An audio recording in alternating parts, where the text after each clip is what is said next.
What's up, YouTube? This is Yugiohtube bringing you my thoughts on the ban list for September 2013. Before I start, I want to apologize for not having many videos up lately. I've just been really occupied with preparations for med school. I'm trying to start by January, so there's a lot of applications and secondary applications, all that crap.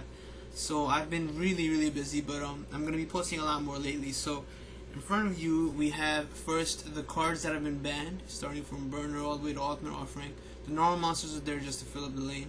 Then there's the cards that have been limited, everything that's gotten limited. Then more normal monsters to fill up the lane. Things that have been semi-limited are right here, and then everything that's been unlimited now is the bottom lane. And over here at the bottom is the extra deck stuff that has been touched by the ban list.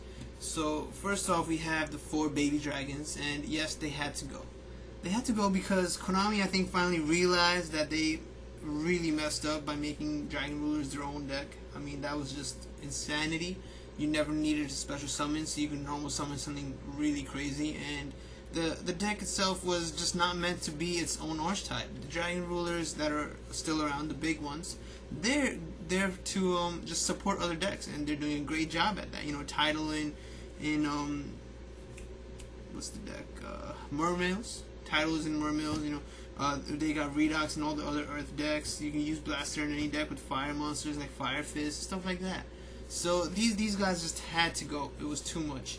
Stratos has been around forever, but you know, now that E-Call is at 3 and Malicious is at 3 and Destiny Draw has been at 3 also, Stratos kind of really had to get out of here. He had to leave. He was doing too much, and being a wind type, he was often used to make Chidori in a lot of decks, and that was pretty irritating. And he also gave Miracle Fusion more targets in your extra deck, so it was something that I guess Konami felt had to go, and I'm okay with that. I agree. And it's not because I don't play the deck. I mean, you know, as someone that does use heroes, it hurts, yes, but you do have 3 E-Calls and you do have many other ways, so it's not that bad. Card destruction needed to go. I mean, in any deck, period, forget even Dark Worlds, in any deck, if you open up with card destruction in your opening hand, you can instantly draw 5 cards into your deck and discard everything to the graveyard. So God forbid everything in your hand actually belonged in the graveyard, it's a wrap. And on top of that, I mean, yes, Morphing Jar also gives you 5 cards into your deck, yeah, but he's a lot slower. You have to set him, and then you have to flip summon him. You know, so flipping him is a big thing, that he has to get flipped. And most monsters usually just get destroyed before even being able to get flipped. Gateway had to go. I mean, I don't know why it was ever limited in the first place. It should have just came out. You know, everyone has their fun. Nizar-san got to have a great time with it. But then after that, it had to go be banned, because all you needed was 1 copy of Gateway and any 2 6 Samurai monsters. And with 3 of your own searching cards and reinforcement of the army, there was a high chance you would get the 2 6 Samurais you needed. After that, you just summon all the Keyzones from your deck and you have this huge field. So it was really overpowered for their deck. I mean, it has too many capabilities. You can special summon, you can search your deck, and you can boost someone's attack, and you can use counters from any other continuous spell card you have that's also using Bushido counters. So it was really overpowered. Reborn had to go. It's always been the most amazing top deck, and the ability to snatch a monster from your opponent's graveyard has been really irritating. A lot of times people used it to, you know, snatch my Infernity Archfiend, so I wouldn't be able to revive it anymore, and then that would be a wrap for me. It was almost like it got DD Crowed, but even worse, because I can't even get it back in any way. Pot of Avarice was always really strong. I mean, in any deck, you know, mostly it's been seen really effective in plants, and yes, right now, plant rulers with the Dragon Rulers and plants are around, so it's a problem. And Avarice lets you rebuild your deck. So if your opponent is decking out and now you rebuild your own deck and you get to draw 2 cards into it, you're probably going to have some massive pluses on me. I mean, it's a +1 in itself. And if you return 5 cards to the extra deck, then it's just a Pot of Greed. So now that's a big thing, because everyone exceeds and synchros or fuses, something of that sort. Spellbook of Judgment, once again, had to go. You can't even put it at 1, because at 1 it's still searchable with secrets, and then it's still reusable and recyclable in every way with Master and all the other cards that let you activate, you know, stuff that's in your grave or even removed from play. There was no way of controlling Judgment. and the massive pluses. You get to go as plus as you want at the end phase, and then sure, you'll have to discard stuff, but then you still got to thin out your deck. So you'll most likely have a 6-card hand at your end phase after doing all the shenanigans, and then you get to special summon. That's a big thing, to be able to special summon. You get to special summon, and Jowgen was an issue. I mean, come on.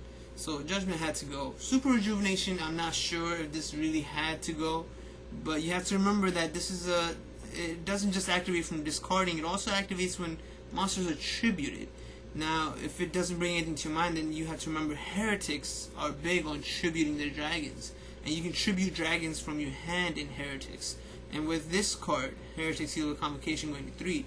Heretics are, still a very, very rapid deck. They're very fast. They can make a lot of plays. With Rejuvenation, they'd have a lot of the similar draw power we saw in Dragon Lure, so it did have to go. Even in Exodia, I mean, yeah, it was cute sometimes, but it was really overpowered at a lot of times, because they would draw, and then they draw another Super Rejuvenation. It's a freaking quick play. They just keep chaining it. It was a huge problem. Solemn Judgment didn't have to go, but at the same time, it was like having 2 warnings in certain situations. All these summons getting negated are a huge problem, and this is a card that can negate a summon at any time in the game, because the cost is not really, something that you might not have at a given time. Usually costs are costs that you might not have. Like pay 1,000 life points. Well, if you have 900, you can't. Discard a card as a cost. Well, if you have no cards in hand, you can't. Solemn Judgment never has a point in the game where you can't pay the cost, because if you can't pay the cost, you've probably lost, because there is no half a zero. So Solemn Judgment did have to go. People were using it very unskillfully, and a lot of people would use it without skill and lose because they paid 4,000 life points in opening turn.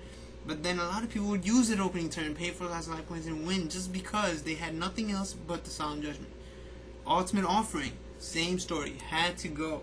A lot of decks are able to abuse this way too well.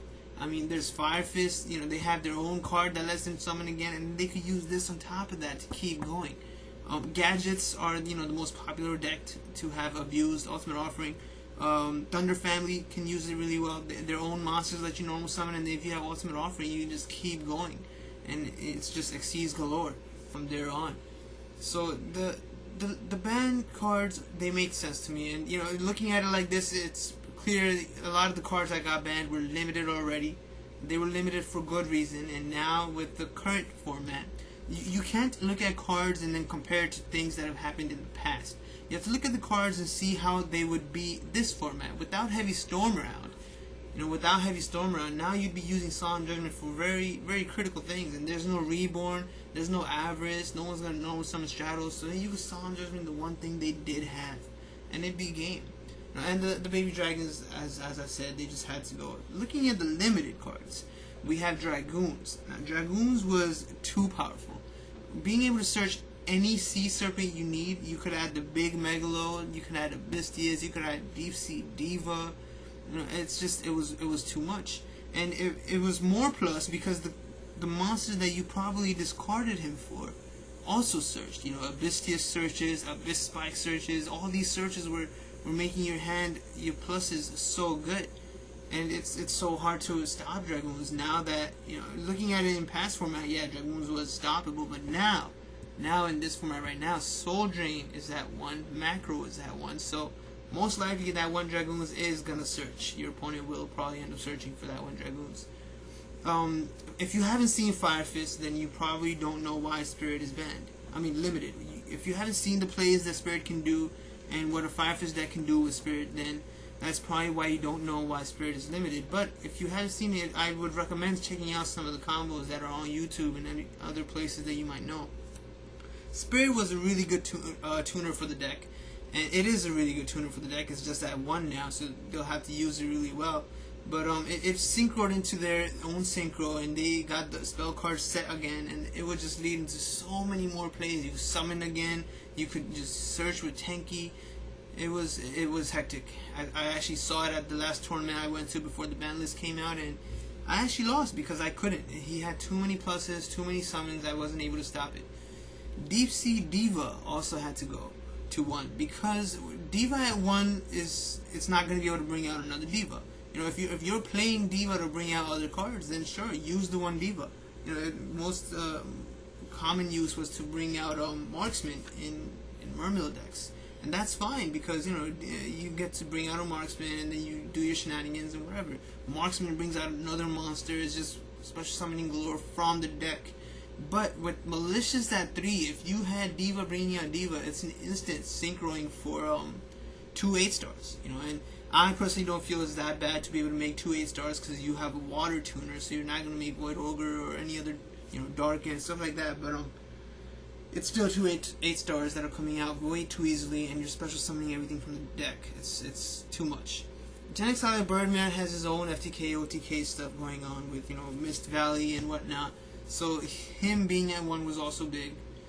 He also has another OTK with another card that you reveal to your opponent to special summon it, and you keep taking it back to your hand, stuff like that. So he had to be at 1. He was doing too much. Not that everyone used it, but he was capable of doing too much, and that's also enough of a reason to get rid of him. Rescue Rabbit to 1. Why?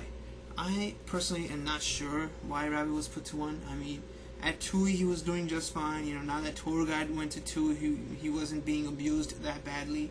But now that he's at 1, it's similar to what Rescue Cat was going through. And most likely he's going to stay at 1 or come back to 2. But I don't see Rescue Rabbit getting banned because he's just not that abusable right now. So it's whatever. I mean, if Konami felt it had to go to 1, then it had to go to 1. Thunder King going to 1 was actually something that was pretty controversial. A lot of people didn't like Thunder King going to 1, and I personally feel that it was done to promote this trap card. Mistake is a continuous trap card that hasn't come out yet, but it's capable of maintaining Thunder King's first effect. Neither player can add cards from their deck to their hand except by drawing them. So it's probably to promote people's use of Mistake. Thunder King coming out with Bottomless at 1, Compulse at 1. It's going to be really hard to get rid of him. I mean, thank God Black Wings have a Sirocco to run him over, but how many decks can you really think of where there are monsters that can run over a Thunder King that you don't have to special summon in such a way that Thunder King can negate it? So it's tough. His first effect just did way too much. With Mistake, at least you have 3 MSTs and stuff. But Thunder King, I mean, if they never attack with it, you can't even Mirror Force or Day Prison it. So he was very powerful. He still is, It's just that 1 copy, you summon it, you always only needed 1 to win with it. Now that it's at 3, now that it is at 1, you won't have 3 in your deck, so you won't draw it so often. Eevee Gishki Mind August. If you haven't seen what the Gishki FTK, OTK, whatever it is, you can check it out online. It's a very long play, and a lot of people have actually played out the entire thing just to show you how it works. Now that this is at 1, it's a lot harder to do. But the thing was really, really annoying. It was so annoying.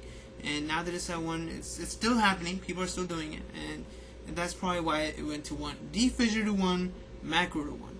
These cards single-handedly were able to destroy too many decks.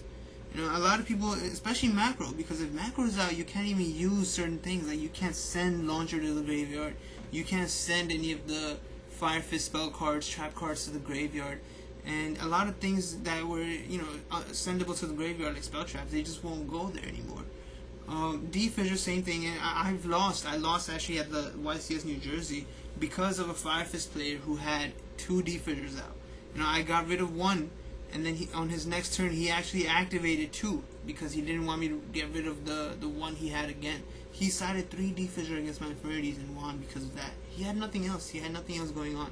The card D-Fissure and Macrocosmo, both of them were just capable of destroying too many decks single-handedly, and having too many copies of them, it just doesn't make sense now that Heavy is gone. Gold Star 2-1 because the big dragons are still there, and they can search such a wide array of cards. Plus, Gold Star does allow you to get any card you want to your hand in 2 turns. That second turn you can get anything you want to your hand. And with Lava Chain around, you could stack the monster to the top, so you can actually just use Gold Star to add spell traps to your hand. And Surging spell traps is pretty big. Bottomless to 1, Compulsory to 1. With Heavy Storm gone, you don't want your opponent to have 3 Bottomless, 2 Bottomless, 3 Compulsory, anything like that. Because your 1 summon is all you're going to have. And hopefully that first summon was able to go off so you can keep going with other summons you need. Warning is at 1/2, so there's only gonna be one warning that's gonna negate it. But God forbid your opponent drew the warning, Banlist, and compulsory, and torrential, then you probably won't be doing anything the entire game, and it's pretty problematic. I've been seeing a lot of burn decks using them too now because they just want to have the capability of destroying their opponent and continuing to burn as they can. Soul Drain was put to 1 because it also, similar to Macrocosmo, stopped too many decks single-handedly. I personally feel like it might just come back to 2 or get unlimited in general, but right now it's at 1, and that's what Konami felt was necessary, so that's how it is. Things that are now semi-limited. You can see Mizuki was limited, Plague Spreader was limited, and TG Striker was limited. Now they're semi-limited. Mizuki and Plague going to 2 has actually brought back zombies, because all you really needed was the Mizuki at 2. Plague being at 2 was just a nice plus. With 3 Malicious, Plague, Mizuki, you can actually have a lot of plays in the zombie deck. And with Dark Gruffer abusing everything else and using Lava Chain to get the Mizuki in the grave, the plays are just endless. TG Striker, I personally don't know why he was ever limited. I mean, sure, he was a searchable tuner, but come on. I mean, have you seen everything else, Konami? So I can search a tuner in my TG deck. How evil am I? I mean, look at you summoning 5 big dragons on your turn for no special reason and then drawing 7 cards, and you're going to limit TG Striker?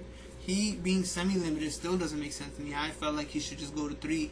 I mean, if Earth can go to 3, then I'm pretty sure Striker can go to 3. But at least he's at 2 now. He makes a lot of good plays. Special summon Striker, normal summon Lone Fire into Dandelion, make Naturia Beast. Striker helps you make a lot of Naturia Synchros very easily. And it's fun. It's a very nice, searchable warrior Earth tuner, and he's special summonable like Cyber Dragon, so it's great. Tenki goes to 2 because Tenki it's too good because it's not made just for Fire Fist. If it said you had to search a Fire Fist to your hand, that'd be one thing. But this is usable to search Laquari, search anything in any, Constellars use it. There's a lot of decks. It's very splashable in many decks that have the Beast Warrior that you need. So it had to go to 2. D-Prison. D-Prison to 2 because 3 D-Prison were an issue. I can't remember how many people actually used 3 D-Prison. But I guess putting D-Prison to 2 kind of gives it more, like it brings it out to people's eyes, I guess. I mean, I'm really not sure why it went to 2, but if it has to, then it has to. Heavy Storm is gone, so I suppose your opponent having 3 D-Prisons in their deck would increase the chances of them setting 2 D-Prisons on you, and you would probably hate that, so it makes sense in that light. Cards that are now unlimited. The most controversial ones, for obvious reasons, are the Black Whirlwind and the Scapegoat, because as you can see, they were limited. To go from limited to unlimited, it's a pretty big jump. Black Whirlwind going to 3 has brought back Black Wings, because yes, Gale is at 1, but everything else is still there. You can search all 3 of those Kalutes, you can search all those Boras, all the OTK capabilities came back with this massive search speed. And Gale has been replaced with the Breeze. Even though Breeze can't have your opponent's attack, which is obviously broken because you can kill anything with that, Gale was banned mostly because of the fact that he could have your opponent's attack. Then the second reason was that he could synchro for anything. So Breeze takes care of that. Yes, Breeze is still special summonable if you search it, but he can't have your opponent's attack and you can only make a Blackwing synchro with it. However, you can exceed with it. You can exceed for any rank 3 with it, and that works just as fine. I've lately been making Fortune Tune because when they kill the Fortune Tune, or if they don't kill it, you can Icarus with it. But when they kill the Fortune Tune, you get to recycle your Kalute, your Gale, your Breeze, whatever you want to put back in your deck. Scapegoat going to 3 is a problem because you can stall forever with it. And he's also, the Scapegoat's attributable for special summons like Destiny Hero Plasma, because Plasma is a special summon that requires tributing 3 monsters, and it's a special summon, it's not a tribute summon, so you can actually tribute the Scapegoats with it. And he's really strong too. He's a very powerful card. Your opponent's monsters have no effects. All of their face-up monsters have no effects, and you get to take one of their monsters and equip it to him. The other cards that went to 3 are from 2 to 3, so it was pretty nice. The most controversial from 2 to 3 was the Earth and the Malicious, because now Malicious makes all those shenanigans. You get the first one in the grave, and now you're going to have 2 on the field. And you're thinning your deck by 2 as you're doing it. I feel like it's not going to stay at 3, but we'll have to see as the format goes on. Earth coming to 3 made a lot of agent players very happy, especially with Striker back, and Malicious back, Duality at 3. A lot of people are going to be playing agents. Agents, Earth, it was basically like their own Stratos, for the lack of a better example. The other card going to 3 that was nice was Duality. Duality helps make the format a little faster. It's very nice. You get to search, but you don't special summon like crazy. So having 3 Duality makes all these skill-based decks more skillful, and using Duality requires a lot of timing. Now that heavy is gone, you won't Duality into a heavy storm and then just win because of that. So that was good too. In the extra decks, Shockmaster was banned. I'm not sure. I really don't think he needed to go into the ban list. I felt like if he just went to 1, that'd be enough. No deck should lose simply because I made a Shockmaster and called one of the 3 kinds of things. If your deck is honestly based only off of one of those 3 kinds of things, then you're a bad deck. Even spellbooks right now are not based off of just one thing, spells. No, spellbooks have Phoenix Wing. They have the big, what's her name? Priestess. Yes, they have Priestess, and she's not a spellbook, right? You're right. Thank God she's not. How do you spell this? There she is, Priestess. So they have Priestess, they have the traps they're running. Most of them I've seen that now that Compulse is at 1, Banlist is at 1, and Torrential is at 1. They're running those. I've also crashed into D prisons in them. So Shockmaster going to the ban list just didn't make sense. At 1, he would have been just fine. A lot of monsters can run him over, because he's only 2300. You can easily make a bigger monster. Even Cowboy can kill him with his own effect. Doloran was necessary to go to 1 because I feel like he's probably going to get banned eventually and join Brionac, because in Mermills, after Diva brings out the Marksman, and then if Marksman attacks, he brings out the Dragoons. If you already had a Doloran on the field, you can take all 3 of those to your hand, and they all are great in your hand. Those are cards you're bringing out of your deck and then taking to your hand. So Doloran technically was able to search your deck for a Diva back to your hand, Marksman back to your hand, and a Dragoon to your hand. That's way too much. And if you didn't already have a Dragoon, didn't already have a Doloran, then you'll make the Doloran and you'll take the Marksman to your hand. So the Marksman in hand, and then you have Destruction, you have the special summon capability. It was pretty powerful. Consular M7, way too easy to special summon in any Consular deck. He was putting in a lot of work. I've seen what he was capable of, and I really hated it. So I was pretty happy that he was put to 1. I'm sure I wasn't the only one that got to see what he was capable of. And he's really strong. 2700. No, it's just not cool. And you can exceed summon this card by using a Constellar Exceeds monster you control as the Exceed. So if you had any Constellar Exceeds, you don't even need the 2 level 6 monsters. Just any Constellar Exceeds becomes Constellar M7, and now you have a 2700 beat stick. With Heavy gone, I wanted to bring to light a lot of the cards that people are going to be replacing with Heavy. You got Trapstone, was very common. The last time Heavy Storm was banned, Trapstone was everywhere. People were citing 7 tools or maining 7 tools to stop your opponent's Trapstone. Wing Beat a Giant Dragon, something that's very popular in a lot of decks right now, especially the decks that are using plant rulers. We have the dragon rulers in there. A lot of heretics are going to be using it. It's just, you get the dragon back to your hand. That's totally cool. It belongs in your hand for the most part. And you destroy all spell and trap cards. It's a Heavy Storm. Delta Crow is going to be very popular this format. With Black Wings having 3 Whirlwind, a lot of Black Wings, me, myself especially, are going to be using 2 Delta Crow, or maybe 1, most likely 2, because after Delta Crowing your entire back row, I can Icarus all your monsters, and then that's a wrap, because it's going to be way too overpowerful for you. Malevolent Catastrophe is also a common card that had been heard a lot when Heavy wasn't around, and it's also a Heavy Storm as soon as your opponent attacks. Destroy all spell traps. It used to work really well with Torrential. Your opponent summons something, you could torrential and kill all the monsters. And if they summon something next turn and they attack again, then they lose all their spell traps, and it's a wrap from there. So that's what I think about this format. I feel like this format is entirely skill based. I love what Konami has done. I feel like for the first time Konami has gotten very intelligent people, very logical people to actually rework the ban list, and I hope you guys enjoyed the format. I'd love to hear what you thought of what I had to say, and thank you for watching.